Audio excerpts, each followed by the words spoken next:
السلام عليكم ورحمة الله. أهلا بكم في قناة عائلة ماما بسمة. النهاردة بقى هعمل لكم أكلة هتعجبكم جدا، وهي جديدة، يعني هي جديدة وحلوة. مش بتتعمل كل يوم بصراحة. أنا عن نفسي مش بعملها كل يوم. هعمل لكم رز معمر. هتقولوا رز معمر يا أم ملك ده غالي وهيتكلف وكده. لا لا خالص، بكيلو رز وكيلو لبن هنعمل أحلى صينية رز معمر، هتبقى جامدة جدا، وكل اللي هيدوقها عندكم هيقول عليها تحفة. ماشي. وهعمل كبده شرايح. بص بقى، اللي عايز يعمل رز معمر يعمل جنبيه بانيه، يعمل جنبيه فراخ مشويه، يعمل جنبيه كفته، ده وارد جدا. انا بعمله جنب كل الحاجات دي. عايزه تعمله زي النهارده جنب كبده شرايح بالبيض وبقسماط. هتقول لي ايه ده بيض وبقسماط في الكبده؟ اقول لكم انا بعمله زي البانيه بالظبط، طريقه البانيه بالظبط بعمله، بس بقى الفرق ان انا بزود له ثوم وخل وحاجات اللي هي تتبيله الكبده. تمام كده. فانا رحت السوق النهارده، جبت بقسماط للكبده، تمام كده، وجبت ليمون برضو للكبده والبيض، وبيض، تمام، وفلفل، فلفل ايه حراق. دول كده حاجه الكبده. حاجه الرز المعمر جوه هوريكم كل حاجه، اوريكم المقادير بكل حاجه، هوريها لكم، بس لما ادخل وما اجهز كل حاجه وبعملها قدامكم اقول لكم. عايزه اطلب منكم حبايبي تشتركوا، ما تنسوش تشتركوا في القناه وتفعلوا زر الجرس. وفي ناس كتير بتدخل تتفرج بس ولا بتعمل لايك ولا بتعمل كومنت ولا بتبقى مش يعني مشاهده من غير اشتراك. بالله عليكم ادعموني وايه واشتركوا في القناه. تمام كده. فانا بقى ايه، هقوم هجهز كل حاجه وهوريكم حاجه الرز المعمر لوحدها وحاجه الكبده لوحدها. اللي عايز يعمل ده لوحده يعمله، اللي عايز يعمل ده لوحده يعمله، اللي عايز يعمل الاثنين زي ما انا هعمل النهارده على الغدا، الاثنين مع بعض تمام. الرز المعمر انا بعمله دايما حادق. هو بص هقول لكم على تكه كده، هيبقى ولا هو حادق ولا هو مسكر، هيدي طعم جميل جدا وحلو. تمام كده. واقول لكم على كل تكته، وعايزه اقول لكم طريقته بسيطه جدا جدا، واللي ما بيعرفش يعمله هيعمله، بس هو فيه كام تركه كده هتبقى سهله جدا. لو عملتوها بجد والله العظيم هيطلع طعمه تحفه. استنى الرز المعمر مع ام ملك وهرجع لكم تاني. بصوا يا حبايب قلبي، بصوا بقى دلوقتي هنعمل الرز المعمر. هقول لكم على مقاديره الاول والطريقه، وبعد كده هنعمل ايه الكبده. بصي بقى، انا هقول لكم مقادير كيلو، وانتوا بقى هتقسموا المقادير دي. اللي عايز يعمل نص انا النهارده عشان جاي لي ناس، فانا عامله ايه كميه، يعني عامله كيلو، لكن انا في العادي بعمل نص بس، لكن انا النهارده هعمل كيلو. فانا هقول لكم مقادير الكيلو، وانتوا بقى تقسموا زي ما انتوا عايزين. كيلو رز عليه معلقه ملح كبيره ومعلقه سكر كبيره، وعليه قشطه. بصوا انا جايبه بالليل لبن وغلياه واخده القشطه بتاعته، مش هنجيب قشطه من بره، القشطه بتاعه اللبن غليتها وقمت الصبح شلتها وايه وطلعتها لوحدها. ودي قشطه انا مطلعاها، انا بشيلها من اللبن لما بغليه، بس انا ايه دلوقتي طلعتها، لو احتجتها هاخد، ما احتجتش هاخد بس بتاعه اللبن اللي انا غليه. ماشي. وخمس معالق سمنه او زبده اللي عندك، اي سمنه بقى، بلدي، زبده، سمنه عاديه، مش هتفرق كتير، لان احنا دي سمنه عادي، سمنه كريستال عادي، بس انا بغليها تبقى غنيه بالقشطه، فمش هتفرق ايه، بس طبعا لو في سمنه بلدي يا سلام هيبقى احلى. ماشي. وكيلو لبن وكوبايتين ميه، يبقى كده تمام. يبقى كيلو رز، معلقه ملح، معلقه سكر، مع القشطه بتاعه اللبن، يعني مثلا 3 ل 4 معالق قشطه. هو بيحب السمنه والقشطه كتير، مش هينفع ان احنا نوفر في اي حاجه من الحاجات دي. تمام كده. والاربع او 5 معالق سمنه وكوبايتين ميه وكيلو لبن. بصوا لازم اللبن مع ميه، مش هينفع لبن بس، لان لبن بس دي هيبقى مش مستوي، هيبقى محصرم زي ما بيقولوا كده شويه، يعني مش معمول قوي. تمام كده. هنعمل ايه بقى؟ هنحط اللبن ده، رز يعني متنقي، يعني مغسول مره واحده، يعني مش اللي هو فاهماني، هي مره، مش منقوع ولا حاجه. هنحط عليه اللبن لازم يكون بيغلي، لازم يكون بيغلي، ما ينفعش يكون ساقع ابدا. تمام كده. طبعا انا ما نقعتش الرز، في ناس بتنقع الرز الاول، بس انا عشان هنقعه بالسمنه بالحاجه كلها بيبقى يدي طعم احلى بكتير من، يعني ما يتنقع في لبن الرز احسن ما يتنقع في ميه. تمام كده. انا حطيت السمنه، ودلوقتي هنحط ايه القشطه. تمام كده. احنا مش هنكلفه اي حاجه من بره، احنا عندنا، يعني مش هقول لك اشتري بقى كريمه لباني وقشطه من بره لا، هي تجيب اللبن بس. التكه بقى انك تجيب اللبن من بالليل وتغليه عشان مع ما تصحي الصبح يكون عمل قشطه، لكن لو جبتيه في وقتها مش هيعمل قشطه. وفي حاجه تانية، ما ينفعش لبن المعلب ابدا، لازم لبن اللي هو البلدي. انا عملته قبل كده بلبن معلب، لا طلع وحش جدا ومش حلو ومش غني كده، لا مش حلو. وحط الملح والسكر، ولازم زي ما قلت لكم كوبايتين الميه.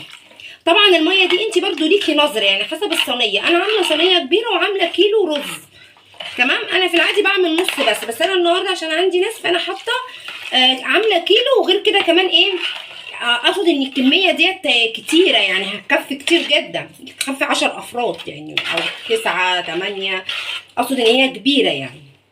وهقعد بقى كده بصوا هقلبه وادوق اشوف الملح. لازم بصي معادله الملح والسكر دي بقى انت بس، اهم حاجه ما ينفعش يبقى حادق خالص، لا يعني مش زي مثلا ما تحيقهوش زي معامله الرز العاديه اللي هي الرز العادي، لا ما ينفعش، لازم يبقى دلع.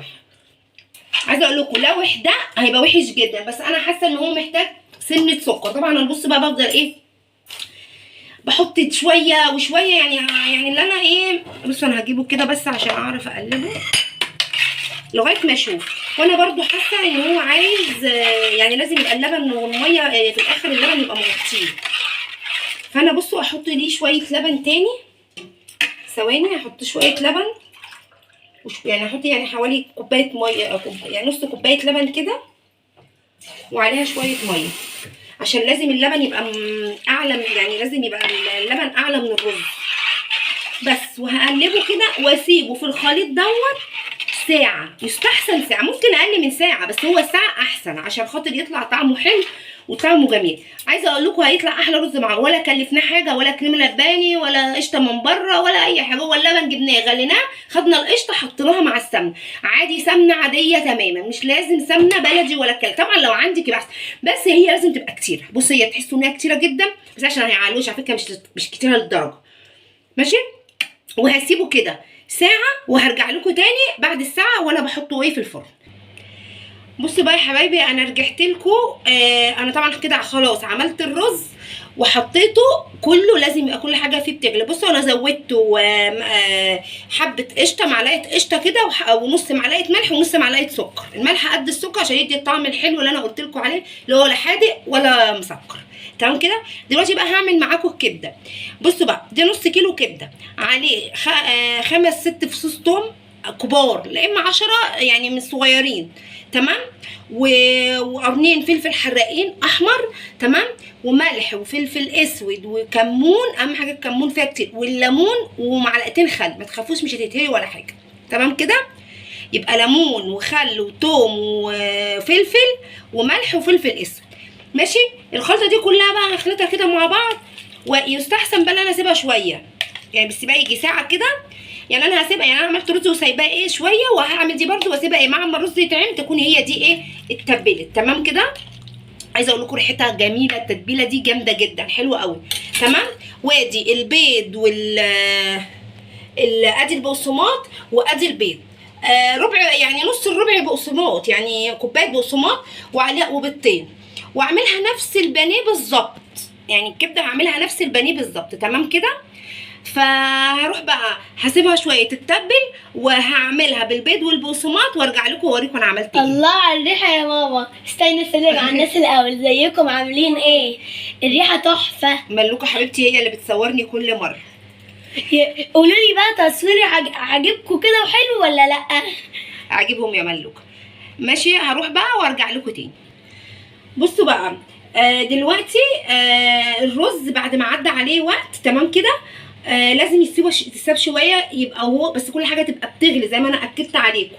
دلوقتي بقى هدخله الفرن، بس في تكه اهم تكه دي بقى، يتولع عليه الشوايه الاول مش الفرن. ليه بقى الشوايه؟ عشان خاطر لما هياخد وش فهيبقى جوسي معاكي جدا ويعني وخفيف كده، ووش مش هيبقى ناشف، الوش هيفضل طري زي ما هو، وهيبقى لونه ذهبي وجميل. هتلاقي لونه ذهبي طبعا من الشوايه، بس مش هيبقى استوى، هيبقى واخد لون بس مش مستوي. تقومي بقى ما تلاقي خد اللون الذهبي تقومي قافله الشوايه ومولعه الفرن عليه، تمام كده. بياخد تلت ساعه نص ساعه بالكتير يكون سوا. انت بقى تلاقيه هو تلاقيه بقى شرب الميه، تقومي مهديه النار شويه، اللبن قصدي، تقوم مهديه النار شويه، ما تخليهاش عاليه قوي ولا واطيه قوي قوي قوي برده يعني، وهتلاقيه بقى استوى. وانت هتقومي حاطه فيه المعلقه كده هتلاقيه استوى وهو كده، هتلاقيه بقى يبقى طعمه جميل جدا. بس اهم حاجه ما تنسوش ان لازم الشوايه الاول، لان لو شغلت الفرن اللبن هينشف، فلما تيجوا تاخدوا له وش اللون الذهبي الحلو ده هتلاقوه نشف جدا ومحصرم ومش هيبقى حلو. تمام كده. فكده انا هدخل خلاص الرز الفرن. تمام. والكبده انا تبلتها بالبيض والبقسماط زي ما انا قلت لكم. طبعا بص عايزه اقول لكم ان نص كيلو في الكبده شرايح كتيره جدا وبتكفي وكتيره يعني مش قليله ولا اي حاجه. تمام. فعملت ده وخدت حبه هعملهم بقى بشوحهم كده على النار بنفس التوابل بالتتبيله بكل حاجه على النار بمعلقتين زيت بشوحهم فيها. تمام كده. هروح بقى ادخل ده الفرن، الرز الفرن، واحمر الكبده واعمل الكبده التانية اللي هي متشوحه على النار واوريكم بعد ما اخلص. احلى اكل ده ولا ايه؟ ايه رايك في الريحه يا ملوكه بتاعت الكبده التتبيله؟ تحفه، كل اكل تحفه اساسا. الله يخليكي يا قلبي. يلا بقى تعمل كله ونرجع لكم تاني. بصي يا حبايب قلبي، ورجعت لكم بعد ما خلصت الاكل. بصي الرز المعمر تحفه والله العظيم بجد تحفه. بصي هو بيتكلم على نفسه مش كرشه نفسي. الله على الريحه والشكل. بصوا انا حطيته بقى استوى الاول زي ما قلت لكم، ولعت الشوايه خد الوش ده، وبعدين رحت مطفيه الشوايه خالص وولعت بقى ايه على كانش طبعا استوى، وولعت على الرز ايه الفرن قصدي. تمام كده. واستوى. بصوا زي الفل، وبصوا طعمه والله جنان. انا هدوق قدامكم تحفه. ماشي اهو.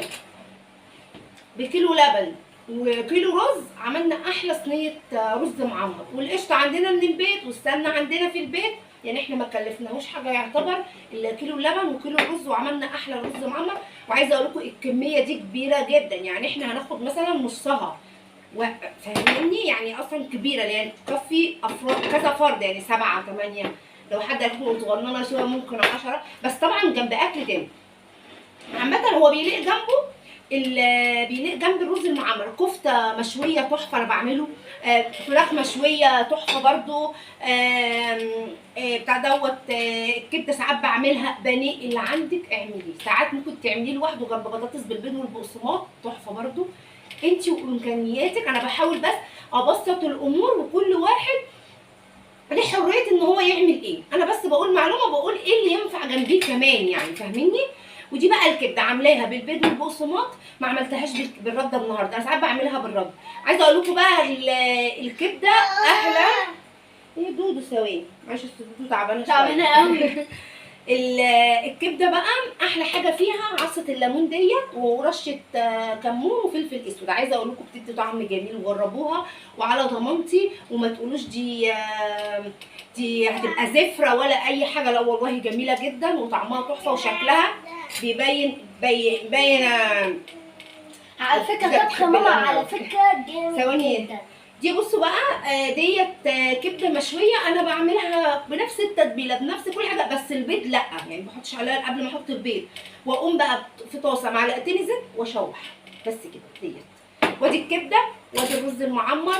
والنهارده بقى هنبيع محمد مش هناكل معاه. ماما انت كل اساسا حاجه من ايدك تحفه. ربنا لازم طبعا عشان انا مامتهم، بس هم بقى يملكوا هم اللي هيقولوا رايهم ايه. وجربوا الاكل ده على طريقتي بجد والله العظيم جميله. ممكن تعملي الكبده جنب بطاطس محمره لوحدها ادي كده بقت غدوه. ممكن تعملي رز معمر جنبيه اي حاجه ثانيه من اللي انا قلت عليها، او اي حاجه فاضيه عادي من غير لحمه ولا فراخ برده هتبقى جميله جدا.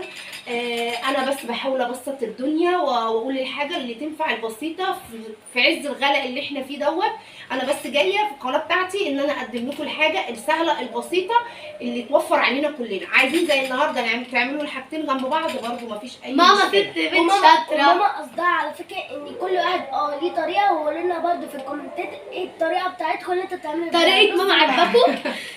تمام كده وده كانت النهارده، وانا النهارده هبيع محمد مش هنستناه للاسف، لا. لاني هو اتاخر النهارده في الشغل، فمش جاي يعني على الغدا وكده دلوقتي، بس هياخد طبعا بنت اكيد مش هنخلصه يعني. لا خلاص ان شاء الله. اكتبوا تحت في الكومنتات لدودو ربنا يشفيكي عشان هي تتبسط عشان هي دلوقتي زعلانه تعبانه قوي. بس كده، وده النهارده كان غدانا، ويا رب يكون عجبكم، ويا رب اكون بسطت الامور وسهلت عليكم الرز المعمر اللي الناس كلها بتستصعبه، وعملته لكم بطريقه سهله وبسيطه وكلها حيلات وحاجات. وده غدانا النهارده، ويا رب يكون عجبكم واستنونا في فيديو جديد، وما تنسوش تشتركوا في القناه وتفعلوا زر الجرس وتكتبوا الكومنت واللايك. طريقه. يلا، يا رب الفيديو يكون عجبكم، ومع السلامه.